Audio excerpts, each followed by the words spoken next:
Let Yeah. me play you Yeah, that's right. the General Secretary of NATO. How do you pronounce his last name? Mark Rutte? Ruta. Rutte. Mark Ruta. Here's Mark Rutte, number 8, thanking the president for breaking the deadlock. Thank you, President of the United States, dear Donald, for the fact that you, as I said before, broke the deadlock basically with President Putin by starting that dialogue. And I think it was in February that you had the first phone call. And from there, we are now where we are today. And that is, I think, if we play this well, we could end this. And we have to end this. We have to stop the killing. We have to stop the destruction of Ukraine's infrastructure. It is a terrible war. So I'm really excited. And let's make the best out of today and make sure that from today onwards, we get this thing to an end as soon as possible. I really want to thank you for your leadership, what you are doing for Volodymyr, but of course also all the European colleagues. It is really crucial. All right, let me make one point and then ask you both a question. It seems to me that there's never going to be a deal that Putin loves and Ukraine loves, right? They're both going to have to sacrifice something. And that one of the things the president has done very well, even though he claimed sarcastically he would do it on the first day, is he's created an atmosphere of you don't like this deal, but the alternative is endless war, more killing. And so you're gonna have to take something that's imperfect. Don't make the perfect the enemy of the good. It may not work, but we didn't have this under the Biden administration. There was no moment under the Biden administration when there was an opportunity to be seized to end the war, and that's what President Trump's created. Now, if you look at the coverage of the last 2 weeks, there was all this worry that Europe and the United States were not in sync, that the president was more pro-Putin than Europe. And then you see constant coordination on Wednesday of last week before the Friday summit. And then today, this extraordinary spectacle. Obviously, the Europeans, like Zelensky, know they're reliant on Donald Trump here. So they may not be able to say all they think. But here's my question, Dad, you first. It seems to me that the Europeans and the United States now are in sync.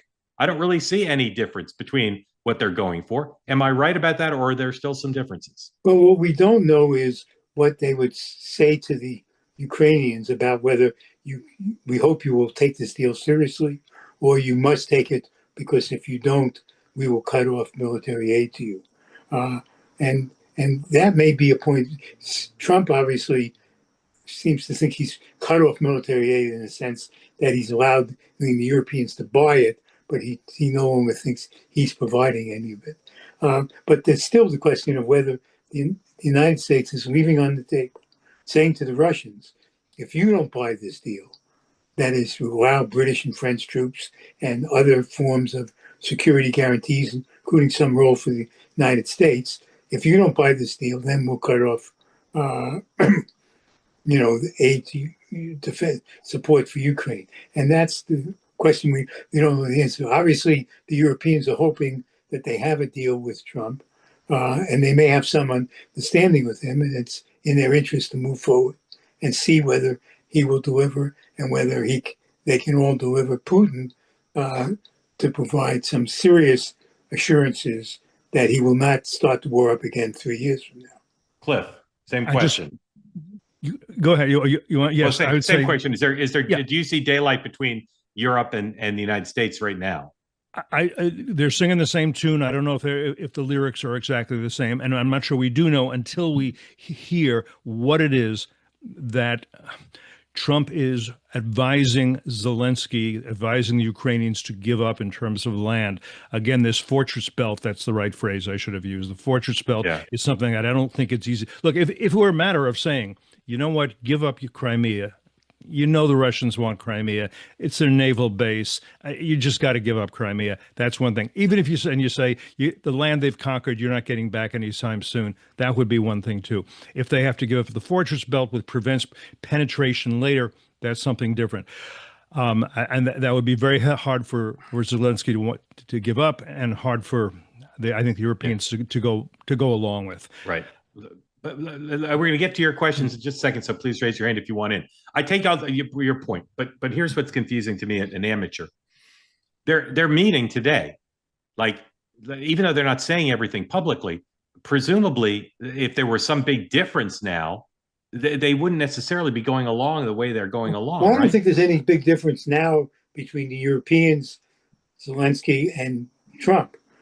The question is where are the Russians on this deal? Right. And my guess is there's some difference, and that Trump is much more confident that Putin is going to go along with this. Right. And they probably don't have yeah. a clear, full Yeah, go ahead. understanding of what they will do if this deal breaks down. Right. I just mentioned two.